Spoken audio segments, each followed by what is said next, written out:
One of the most common questions I get asked are what are the best free AI tools that I can recommend. So I've decided to put together a 3-part series of the best AI tools that I've come across that help support teachers and students. Welcome to AI for Teachers. I'm Jen Twaddell. Free AI tools, I know what you're thinking, too good to be true, or you get what you pay for. But in this 3-part series, I'm going to be showing you the AI tools that I have found that have a free component to them that still allows you to interact with the tool and get some decent results. Many of the tools also have a subscription level that will unlock other features.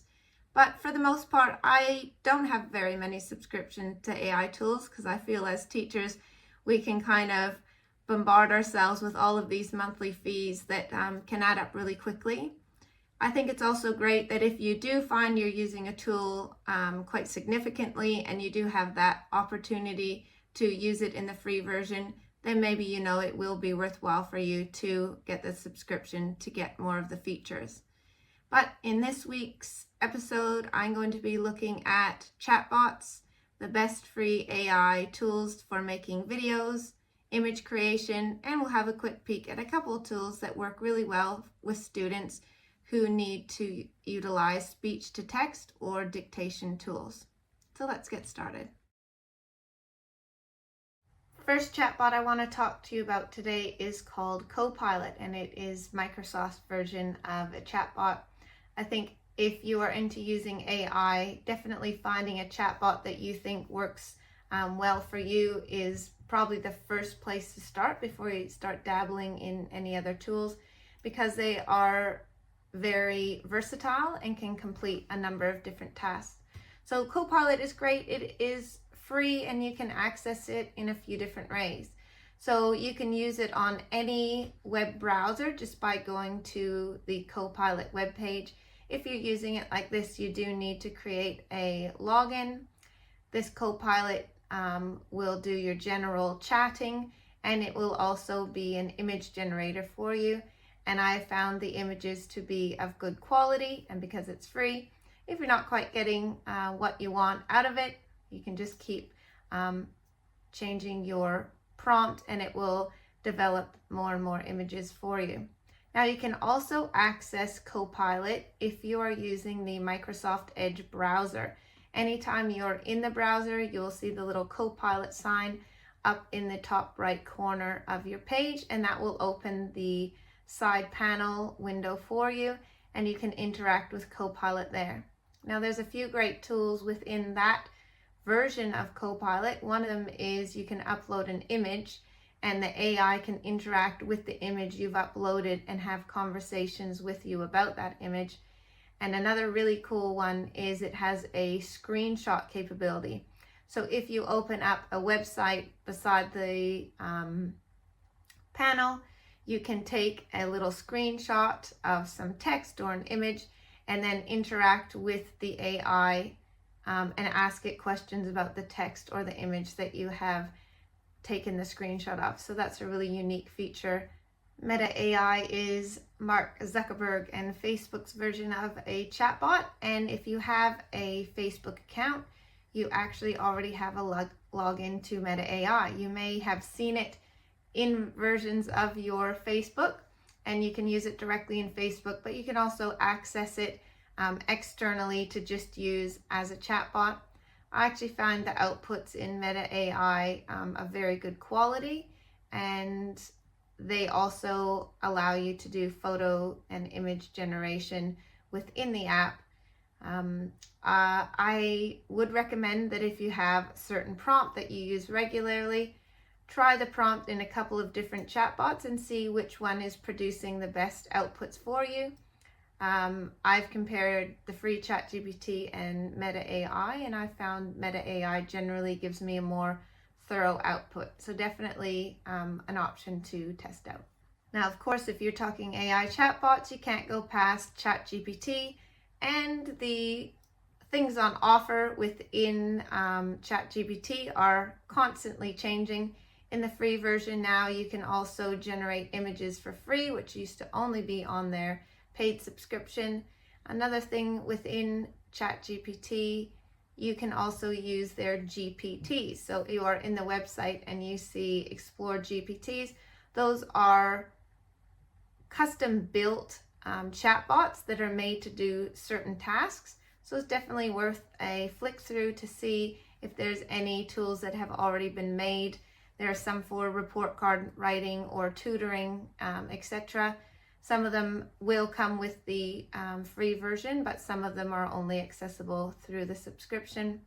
Now there's lots of fakes out there for ChatGPT, so if you are downloading the app, make sure you're looking for the one that has been made by OpenAI. So regardless of what chatbot you choose to use, of course, the better your prompt, the better your output will be. So when you're creating your prompt, remember to give the AI a role. For example, you're an English teacher or you're a prep teacher. Then obviously give it your objective of what you want it to create for you, whether that be a quiz or an overview.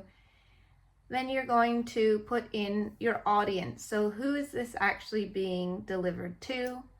And you can also include your achievement standards, any formatting if you want it to come out in table format or the number of paragraphs.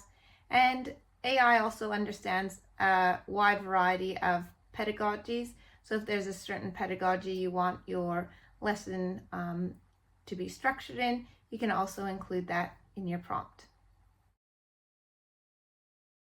Now, I said we would talk image generation. Of course, you can use any of the previous spoken about chatbots to create images, but you really cannot go past Leonardo.ai if you're wanting something a little more sophisticated. Now, Leonardo AI works on a token system, and the great news is your tokens renew every day. So you have plenty of tokens to go in and have a play around, create some images, and then the following day, your tokens renew and you can have another go. So if you're wanting to just stay on the free version of this site, definitely plenty of ability to have a play around with the image creator. One hot tip, if you're going on this site, go to the community page, and when you roll over the top of the different images that people have created, the prompt comes up that the creator used when generating the image. I found that really useful when I was just learning how to prompt, how to create images. So check out Leonardo.ai for a more sophisticated sort of image generator than just using one that is embedded in the chatbots. For video generation, I have two recommendations of free AI tools that you can use, depending on what type of AI video you're wanting to create. So if you're wanting to generate videos where you put in a script and the AI is simply choosing images that go along with the words that you have scripted, you can't go past InVideo.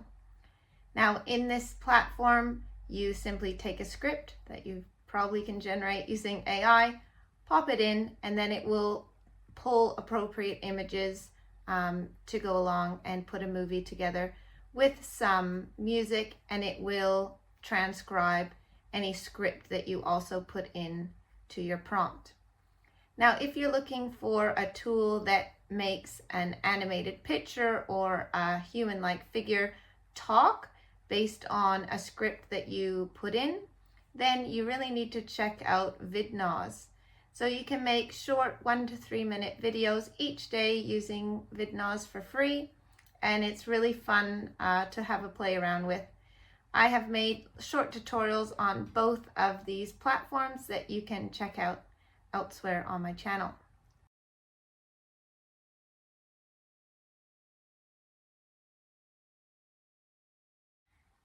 For speech to text, there's actually a few really easy ways to utilize this technology. If your students are using a Microsoft program such as Word or PowerPoint, they can access these tools right within those programs, which makes it really easy. If you email them an assessment, they can read right off the assessment and then speak their answers into the computer, and the technology's already been built in. To find the text to speech, you simply go to View in a Word document, and the tool's called Immersive Reader. if the student has some of the text read out to them and then they want to make a response verbally, the dictation tool, which you'll find up in the toolbar. So Immersive Reader and dictation within the Microsoft Suite is very powerful and easy for students to use. Another tool that I have found to work well with large documents, or if you're wanting students to be able to read on different websites, etc., is Natural Reader. Now, Natural Reader does have a free component, and in the free subscription, there is a limited amount of time you can use the AI premium voices, but you can use unlimited amount of the free voices. Some of them can be a little bit robotic, but the tool is very versatile. So you can use it in 3 ways. You can use it in app form, and students can actually take pictures of documents and have the documents read out to them. And on the PC, you can upload documents to it, and it can read out the documents for you. If it's a large document, you can actually even save these to MP3 files that students can listen to. And thirdly, there's also a Chrome extension with Natural Reader, and you can use it if you're going on a website or there's a text document that you want a student to read elsewhere. You can use the Chrome extension and use Natural Reader to have the text read out to your student. So a very versatile tool, and although some of the free voices can be a little bit robotic, I still think it's very quick and easy to use. And with its multiple formats, it's definitely worth checking out. I hope this short tutorial has given you some great ideas on where to look for some wonderful AI tools to help you on your AI journey. Like I said, I think I'll turn this into a 3-part series because I have many other tools I want to share with you. So stay tuned for those. Remember to balance your work and well-being. This has been AI for Teachers, and I'm Jen Twadale.